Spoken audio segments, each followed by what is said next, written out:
10ാം class ഹിസ്റ്ററിയിലെ first ചാപ്റ്ററാണ് revolutions that influenced the world, അതായത് ലോകത്തെ സ്വാധീനിച്ച വിപ്ലവങ്ങൾ. എന്താണ് റെവല്യൂഷൻ?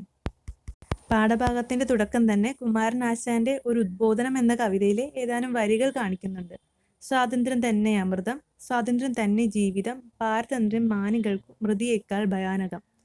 മനുഷ്യജീവിതത്തിൽ സ്വാതന്ത്ര്യത്തിന് എത്രമാത്രം പ്രാധാന്യമുണ്ടെന്ന് ഈ വരികൾ ഓർമ്മപ്പെടുത്തുന്നു. പല നാട്ടിലും സാധാരണക്കാർക്ക് നാം ഇന്ന് അനുഭവിക്കുന്ന സ്വാതന്ത്ര്യം ലഭിച്ചിരുന്നില്ല. സ്വാതന്ത്ര്യം നിഷേധിക്കപ്പെട്ട ജനതയ്ക്ക് അത് നേടിയെടുക്കാൻ സമരമാർഗങ്ങൾ സ്വീകരിക്കേണ്ടി വന്നു. സ്വാതന്ത്ര്യങ്ങൾക്കും അവകാശങ്ങൾക്കും വേണ്ടിയുള്ള സമരങ്ങളെയാണ് റവല്യൂഷൻ അഥവാ വിപ്ലവങ്ങൾ എന്ന് പറയുന്നത്. അങ്ങനെ ലോകത്തെ സ്വാധീനിച്ച വിപ്ലവങ്ങളാണ് അമേരിക്കൻ വിപ്ലവം, ഫ്രഞ്ച് വിപ്ലവം, ലാറ്റിൻ അമേരിക്കൻ വിപ്ലവം, റഷ്യൻ വിപ്ലവം, ചൈനീസ് വിപ്ലവം. ഈ പാഠഭാഗത്തിൽ പഠിക്കുവാനുള്ളത് ഈ 5 വിപ്ലവങ്ങളെ കുറിച്ചാണ്. ഈ വിപ്ലവങ്ങൾ ഉണ്ടാകുവാനുള്ള പ്രധാന കാരണമായി പറയുന്നത് റിനൈസൻസ് അഥവാ നവോത്ഥാനമാണ്. നവോത്ഥാനം മനുഷ്യന്റെ ചിന്തയിലും കാഴ്ചപ്പാടിലും ജീവിതത്തിലും ശ്രദ്ധേയമായ മാറ്റങ്ങൾ ഉണ്ടാക്കി.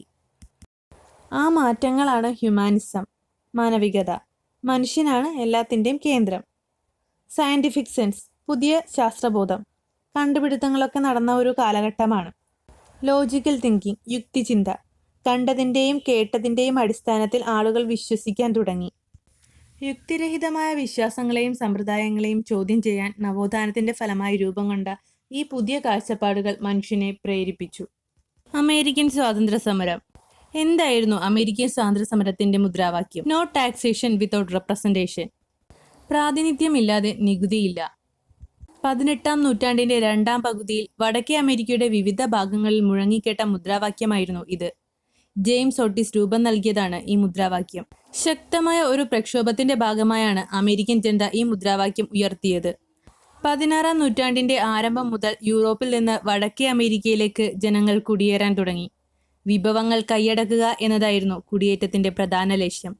18ാം നൂറ്റാണ്ടോടെ ഇംഗ്ലണ്ട് വടക്കേ അമേരിക്കയുടെ കിഴക്കൻ തീരങ്ങളിൽ 13 കോളനികൾ സ്ഥാപിച്ചു. Georgia, South Carolina, North Carolina, Maryland, Virginia, Delaware, New Jersey, Connecticut, Rhode Island, Massachusetts, New Hampshire, New York, Pennsylvania എന്നിവയാണ് വടക്കേ അമേരിക്കയിലെ 13 ഇംഗ്ലീഷ് കോളനികൾ. 1492 സ്പാനിഷ് ഗവൺമെന്റിന്റെ നാവികനായി വടക്കേ അമേരിക്കയിലെത്തിയ ക്രിസ്റ്റഫർ കൊളംബസ് തദ്ദേശീയരായ ജനങ്ങളെ ഇന്ത്യക്കാർ എന്ന് വിളിച്ചു. ഇന്ത്യയിലെ ജനങ്ങൾ എന്ന് കരുതിയാണ് അവരെ അങ്ങനെ വിളിച്ചത്. പിൽക്കാലത്ത് ഇവർ റെഡ് ഇന്ത്യൻസ് എന്നറിയപ്പെട്ടു. ഇംഗ്ലണ്ടിലെ രാജാവിന്റെ മതപീഡനത്തെ തുടർന്ന് 17ാം നൂറ്റാണ്ടിൽ മെയ്ഫ്ലർ എന്ന കപ്പലിൽ അമേരിക്കയിലെത്തിയ ഒരു വിഭാഗം ഇംഗ്ലീഷുകാരാണ് അവിടെ ആദ്യമായി കോളനികൾ സ്ഥാപിച്ചത്. തങ്ങളുടെ വ്യവസായങ്ങൾക്ക് ആവശ്യമായ അസംസ്കൃത വസ്തുക്കൾ ശേഖരിക്കാനുള്ള കേന്ദ്രമായും ഉൽപ്പന്നങ്ങൾ വിറ്റഴിക്കാനുള്ള കമ്പോളമായും ഇംഗ്ലീഷുകാർ അമേരിക്കൻ കോളനികളെ കണക്കാക്കി. മാതൃരാജ്യമായ ഇംഗ്ലണ്ടിന്റെ സഹായത്താൽ കച്ചവടക്കാർ ഈ കോളനികളിൽ നടപ്പിലാക്കിയ വാണിജ്യ നയം മെർക്കന്റിലിസം എന്നറിയപ്പെട്ടു. മെർക്കന്റിലിസത്തിന്റെ ഭാഗമായി നിരവധി നിയമങ്ങൾ ഇംഗ്ലീഷുകാർ കോളനികളിൽ നടപ്പിലാക്കി. മെർക്കന്റിലിസ്റ്റ് നിയമങ്ങൾ എന്തെല്ലാം എന്ന് നോക്കാം. The goods to and from the colonies must be carried only in British ships or ships built in the British colonies. അതായത് കോളനികളിൽ നിന്നോ കോളനികളിലേക്കോ സാധനങ്ങൾ കൊണ്ടുപോകുന്നത് ഇംഗ്ലീഷ് കപ്പലുകളിലോ കോളനികളിൽ നിർമ്മിച്ച കപ്പലുകളിലോ മാത്രമായിരിക്കണം. Products of colonies like sugar, wool, cotton, tobacco, etc. could only be exported to England. അതായത് കോളനികളിൽ ഉൽപ്പാദിപ്പിച്ചിരുന്ന പഞ്ചസാര, കമ്പിളി, പരുത്തി, പുകയില തുടങ്ങിയവ ഇംഗ്ലണ്ടിലേക്ക് മാത്രമേ കയറ്റി അയക്കാവൂ. British stamp must be affixed on all the legal documents, newspapers, pamphlets, licenses, etc. കോളനികളിലെ നിയമപരമായ പ്രമാണങ്ങൾ, വർത്തമാനപത്രങ്ങൾ, ലഘുലേഖകൾ, ലൈസൻസുകൾ തുടങ്ങിയവയിലെല്ലാം ഇംഗ്ലണ്ടിന്റെ മുദ്ര പതിപ്പിച്ചിരിക്കണം. Must provide food and quarters for the British troops which were maintained in the colonies. കോളനിയിൽ നിലനിർത്തിയിട്ടുള്ള ഇംഗ്ലീഷുകാരുടെ സൈന്യത്തിനുള്ള താമസ സ്ഥലവും അത്യാവശ്യ സൗകര്യങ്ങളും കോളനിക്കാർ നൽകണം. Import tax must be paid for the import of tea, glass, paper, etc. കോളനികളിലേക്ക് ഇറക്കുമതി ചെയ്യുന്ന തേയില, ഗ്ലാസ്, കടലാസ് എന്നിവയ്ക്ക് ഇറക്കുമതി ചുങ്കം നൽകണം. Boston tea party. English government തേയിലയുടെ മേൽ ഉയർന്ന നികുതി ചുമത്തിയതിനെതിരായി അമേരിക്കയിൽ ശക്തമായ പ്രതിഷേധം ഉയർന്നു വന്നു. 1773 ഡിസംബർ 16 രാത്രിയിൽ റെഡ് ഇന്ത്യക്കാരുടെ വേഷം ധരിച്ച ബോസ്റ്റണിലെ ഒരു വിഭാഗം ജനങ്ങൾ ബോസ്റ്റൺ തുറമുഖത്ത് നങ്കൂരമിട്ടിരുന്ന ഇംഗ്ലീഷ് കപ്പലിൽ കയറി അതിലുണ്ടായിരുന്ന 342 പെട്ടി തേയില കടലിലേക്ക് വലിച്ചെറിഞ്ഞു. ഇത് ബോസ്റ്റൺ ടീ പാർട്ടി എന്നറിയപ്പെട്ടു. മാതൃരാജ്യമായ ഇംഗ്ലണ്ടിന്റെ നയങ്ങൾക്കും നിയമങ്ങൾക്കുമെതിരെ പ്രതികരിക്കാനായി ജോർജിയ ഒഴികെയുള്ള കോളനികളുടെ പ്രതിനിധികൾ 1700 ഫിലഡൽഫിയയിൽ സമ്മേളിച്ചു. ഇത് ഒന്നാം കോണ്ടിനെന്റൽ കോൺഗ്രസ് എന്നറിയപ്പെടുന്നു.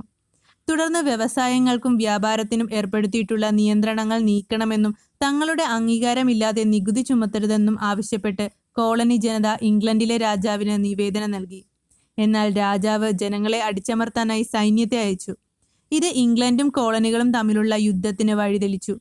1775 ഫിലഡൽഫിയയിൽ ചേർന്ന രണ്ടാം കോണ്ടിനെന്റൽ കോൺഗ്രസ് ജോർജ് വാഷിംഗ്ടണിനെ കോണ്ടിനെന്റൽ സൈന്യത്തിന്റെ തലവനായി തിരഞ്ഞെടുത്തു. 1776 ജൂലൈ 4 അമേരിക്കൻ കോണ്ടിനെന്റൽ കോൺഗ്രസ് ലോകപ്രശസ്തമായ സ്വാതന്ത്ര്യ പ്രഖ്യാപനം നടത്തി. തോമസ് ജെഫേഴ്സൺ, ബെഞ്ചമിൻ ഫ്രാങ്ക്ലിൻ എന്നിവർ തയ്യാറാക്കിയ സ്വാതന്ത്ര്യ പ്രഖ്യാപനത്തിന്റെ ഒരു ഭാഗമാണ് ഈ കാണുന്നത്. സ്വാതന്ത്ര്യ പ്രഖ്യാപനത്തോടെ ഇംഗ്ലണ്ടും അമേരിക്കൻ കോളനികളും തമ്മിൽ ആരംഭിച്ച യുദ്ധം 1781 അവസാനിച്ചു. 1783 പാരീസ് ഉടമ്പടി പ്രകാരം ഇംഗ്ലണ്ട് 13 കോളനികളുടെ സ്വാതന്ത്ര്യം അംഗീകരിച്ചു. തുടർന്ന് ഫിലാഡൽഫിയയിൽ ചേർന്ന ഭരണഘടനാ സമ്മേളനം ജെയിംസ് മാഡിസന്റെ നേതൃത്വത്തിൽ അമേരിക്കയ്ക്കായി ഭരണഘടന തയ്യാറാക്കി. പുതിയ ഭരണഘടന പ്രകാരം രൂപീകരിക്കപ്പെട്ട അമേരിക്കൻ ഐക്യനാടുകളുടെ ആദ്യ പ്രസിഡന്റായി ജോർജ് വാഷിംഗ്ടൺ തെരഞ്ഞെടുക്കപ്പെട്ടു. അമേരിക്കയിൽ നിലവിലിരുന്ന വ്യവസ്ഥയെ മാറ്റിമറിക്കാൻ ഈ സ്വാതന്ത്ര്യ സമരത്തിനു കഴിഞ്ഞു.